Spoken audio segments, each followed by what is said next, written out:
અથાણાં. સદીઓથી અથાણાં ભારતીય ભોજનનો અભિન્ન ભાગ રહ્યો છે.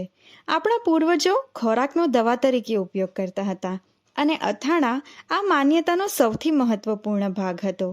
તેથી તેઓ શાકભાજી અને ફળોનો ઉપયોગ કરી એમાં મીઠું, તેલ અને મસાલા ભેળવી સંપૂર્ણ પ્રોબાયોટિક સંયોજન બનાવતા. અથાણાંમાં તેલ મહત્વની ભૂમિકા ભજવે છે. તેલ ભેજ અને ઓક્સિજનને કારણે થતો આથો અને ઓક્સિડેશનને નિયંત્રિત કરે છે અને તેથી અથાણાંને લાંબો ગાળો સાચવી રાખવામાં મદદ કરે છે. પહેલાંના જમાનાના તેલ અને મસાલા ચોખ્ખા આવતા હતા. આથી એ સમયના અથાણાં પાચનમાં પણ મદદ કરતા અને આંતરડાના સ્વાસ્થ્યને પણ સુધારતા.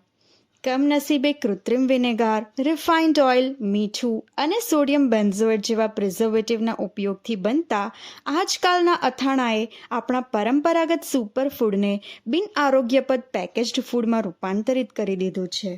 પરંતુ જો આપણે આપણા મૂળમાં પાછા જઈએ અને આપણી દાદી અને નાની જે રીતે અથાણું બનાવતા તે રીતે અથાણું બનાવવાનું શરૂ કરીએ તો આપણે ફરીથી આપણું સુપરફૂડ પાછું મેળવી શકીશું. ફક્ત જરૂર છે સાચા તેલની. તો ઉપયોગ કરો ઇન્ડિક વિઝડમના કચ્ચી ઘાની તેલ અને આપણા પરંપરાગત અથાણાંને બનાવો આપણું સુપરફૂડ.